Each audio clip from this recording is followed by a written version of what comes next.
అస్మద్వైరి వినాశనం. అదేవిధంగా మేము కోరుకుంటున్నది ఏమిటంటే మా శత్రువులను నశింపజేయం. అరే ముల్లోకాల్లో అందరూ బాధ లేకుండా ఉండాలని కోరుకున్న దేవతలు మా శత్రువులు నశింపజేయంటున్నారు ఏమిటండి? అంటే వాళ్ళకు శత్రువులను కొందరు ఉన్నారా? ఒక శత్రువులు పోవాలనుకుంటే మళ్ళీ ముల్లోకాల్లో కొందరు పోవాలని కోరుకున్నట్టే కదా. అది ఎలా అవుతుంది అంటే ముల్లోకాల క్షేమం కోరుకునే ధర్మం ఏదైతే ఉందో ఆ ధర్మం క్షేమంగా ఉంటే ముల్లోకాలు క్షేమంగా ఉంటాయి. ఆ ధర్మాన్ని దెబ్బతీసేవారైతే ఎవరు ఉంటారో వాళ్ళ వల్ల ముల్లోకాల క్షేమం దెబ్బతింటుంది.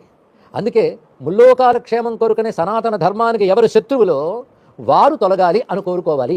ఆ కోరుకోవడం సర్వజగత్ క్షేమం ఆకాంక్షలో భాగం. ఆ కారణం చేతనే మనందరం కూడా అస్మద్వైరి వినాశనం అనుకోవాలి. ఎందుకంటే వాళ్ళకు ఆశ్రయం ఇస్తూ మన దేశంలోనే శత్రువులకు చోటు ఇస్తూ వాళ్ళ చేత మన వాళ్ళు దెబ్బతింటున్నా ఏమీ చేయలేని పరిస్థితిలో ఉన్న మనకి ఇప్పుడు అమ్మవారిని ప్రార్థించవలసిన కర్తవ్యం ఉన్నది. అందుకు ఈ శ్లోకంతో అమ్మవారిని మనం ప్రార్థన చేస్తూ ముల్లోకాలు క్షేమంగా ఉండాలి. ఎందుకంటే చాలామంది చెప్తుంటారు ఈ సంవత్సరం ఇలా ఉంది, వచ్చే సంవత్సరం అలా ఉంటుంది, దీనివల్ల ఉత్పాతాలు రావచ్చు, ప్రమాదాలు రావచ్చు. ఇంతకు ముందు ఒకటి చెప్పారండి ప్రమాదాలను వచ్చాయి. ఈ మాటలు మనం ఎక్కువ వింటూ ఉంటాం.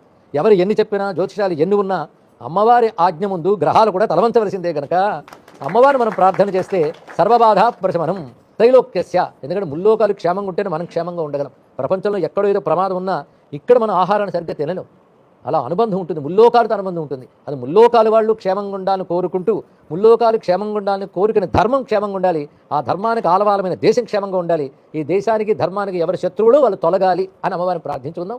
ఇది పరమమంత్రంగా మన గురుమండలం ఈరోజు నిర్దేశిస్తున్నది. ఈ మంత్రాన్ని మనం భావన చేస్తూ ఎవరి అనుష్ఠానం వారు చేసుకుంటూ ఉంటే మనం బాగుంటాం, మన వాళ్ళందరూ బాగుంటారు.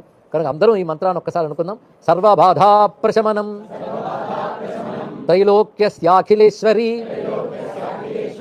ఏవమేవ త్వయా కార్యం అస్మద్వైరి వినాశనం సర్వబాధా ప్రశమనం త్రైలోక్యస్య అఖిలేశ్వరి ఏవమేవ త్వయా కార్యం అస్మద్వైరి వినాశనం సర్వబాధా ప్రశమనం త్రైలోక్యస్య అఖిలేశ్వరి ఏవమేవ త్వయా కార్యం అస్మద్వైరి వినాశనం. శ్రీ దుర్గాయై నమః.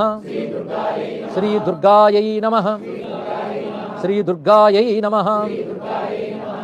ఏదైనా క్షేత్రంలో సంకల్పిస్తే తప్పకుండా ఫలిస్తుందంటారు.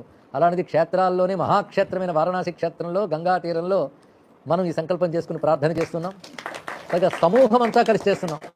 ఈ సమయంలో నాతో పాటు స్వరం కలిపినది దేశ విదేశాల్లోని ఎందరో స్వరం కలిపారు కనుక ఇంతమంది కలిపి ముల్లోకాల క్షేమం కోసం మనం ప్రార్థించడం చాలా ఆనందకరమైన అంశం. బహుశా ఈ ప్రార్థన చేయడానికే స్వామి వారణాసికి రప్పించేమో అనిపిస్తుంది.